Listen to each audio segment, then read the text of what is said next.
Ngiyanibingelela ngithi thokozani shingishane zomoya bomavula kuvaliwe. Ngiyazi-ke la ukuthi khona izanusi, khona amathwasa, khona ugedla, khona yonke inhlobo yabantu abafisa ukuthi-ke bafunde ngemithi.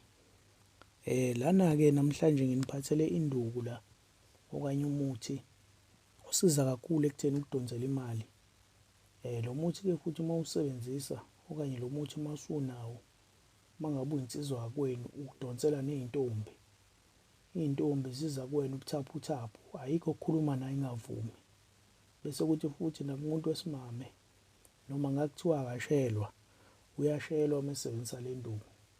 Iy'nsizwa ziza kuyena ziyambanga, ziza ubuthaphuthaphu, zizokweshela.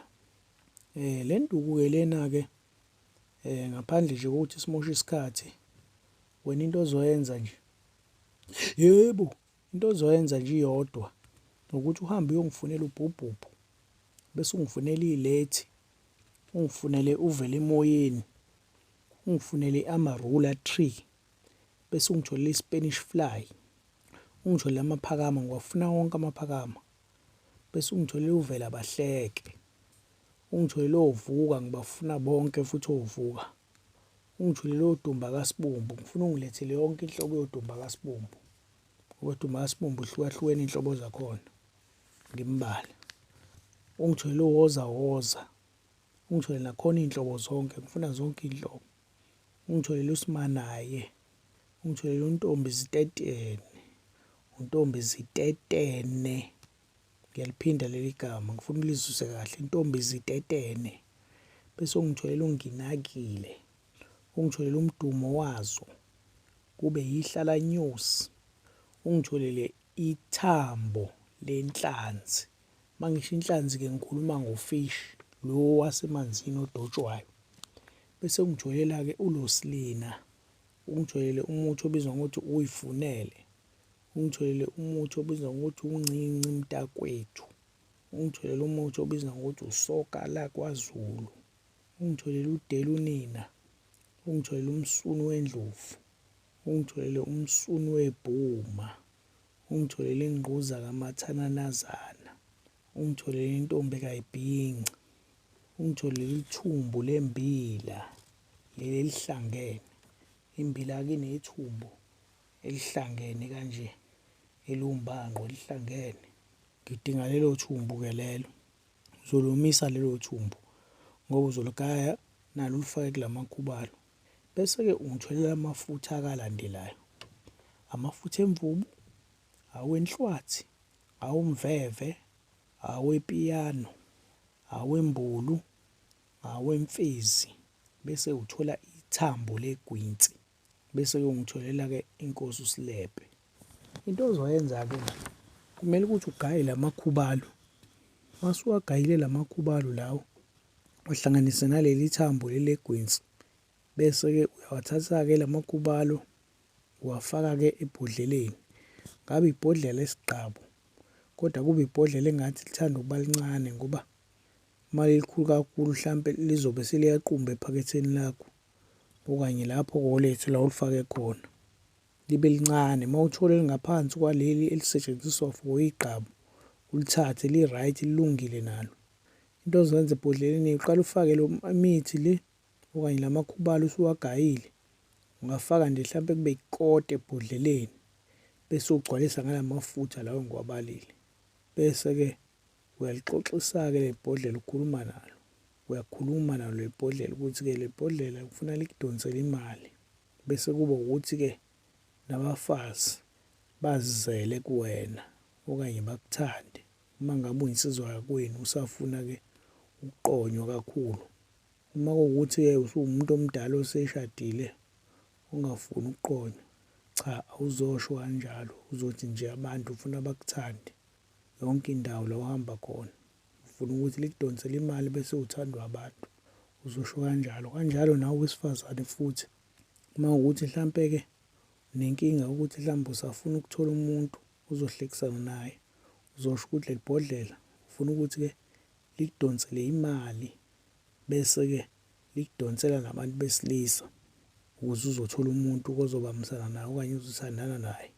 Bese-ke uyalivala ibhodlela, ulifaka ku-wallet lapho noma esikhwameni sakho leso ohlala usiphethe. Bese-ke into ozoyenza-ke kulo muthi, lo muthi omunye osalile nawo uzowuthela amafutha wona lawa asalile kuwona la mafutha engiwabalile. Uthele amafutha, uhlanganise, ucofe, bese-ke uyagcaba. Uma ugcaba la ugcaba la ukhakhayini phezulu ekhanda, ugcabe khona ukhakhayini. Le muthi-ke lona usiza kakhulu-ke ngisho kungathiwa unetafula lakho uyadayisa. Uma ngabe uzothatha le bhodlela ekuseni nje uqeda ukugeza, uthathe le bhodlela usuyagcoba ebusweni. Kusho ukuthi amakhasimende ufuna eze kuwena ngoba manje i-competition isibaningi kakhulu kubantu abadayisayo. Uthola ukuthi la eduze nje ungakaqedi nemitha sekunomunye umuntu obeke impahla efana neyakho noma nomunye umuntu odayisa into efana neyakho. Wena-ke landa abantu ngaleli bhodlela, uyaligcoba le bhodlela. Uma uvula nje le bhodlela uyakhuluma nalo kuqala usho ukuthi ufuna kwenzakaleni, ufuna libize amakhasimende. Nawe wena uthi cha mina ngisebenza ngokuthi ngijoyinise abantu imishwalense noma ngidayisa ama-product athize, lizokusebenzela-ke le bhodlela futhi. Uzoligcoba leli bhodlela bese uyahamba kuya kubantu labo ufuna bajoyine lokho ufuna bakujoyine.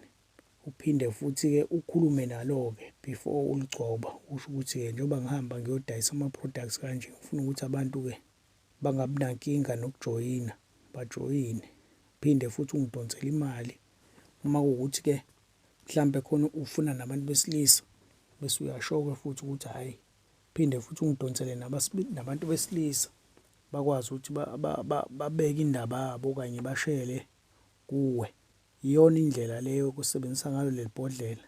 Kodwa kufuna wenze sure ukuthi-ke leli bhodlela uma ulisebenzisa awuyisebenzisi inyama yengulube, ikakhulukazi inyama yengulube ungayisebenzisi ngoba iyawubulala umuthi, iyawubulala. Ufishi awunankinga-ke ufishi ungawusebenzisa uma ngabe usebenzisa lo muthi. Eminye imithi-ke ayiwuvumi ufishi, kodwa uma usebenzisa lo muthi akunankinga, ungawudla ufishi, kodwa ingulube cha, impela ungayidli. Uma kwenzekile ngephutha, ngoba iphutha liyenzeka, uma kwenzekile ngephutha wayidla ingulube, yenza sure ukuthi uyazama ukuthi uthole isiqunga, uyasigcoba, ugeza ngaso kuqala, uvuke ekuseni uphalaze ngakusasa. Bese kuba ukuthi-ke ibhodlela lakho usungaqhubeka ulisebenzisa ukhulume nalo. Kodwa ngale kwaloko nje ungawusebenzisi lo muthi ukade udla ingulube ngoba lo muthi uzonakala noma uzothunazeka amandla, ugcine ungasasebenzi ngendlela okumele usebenze ngayo. Ngiyabonga kakhulu, nisazoba zicebi, nilanda imali ngapha nangapha bese kubo izintombi ngapha nangapha noma zinsizwa ngapha nangapha. uNkulunkulu nje aniphe umusa. Konke nikufisa ukuphumelele, ningiyifiso zenu eninazo athi ngaphumelela zona. Nabafuna imisebenzi bayithole, abafuna ukuzwana ekhaya bazwane. Kuhle konke, isibusiso esihle ezivela enkosini. Amen.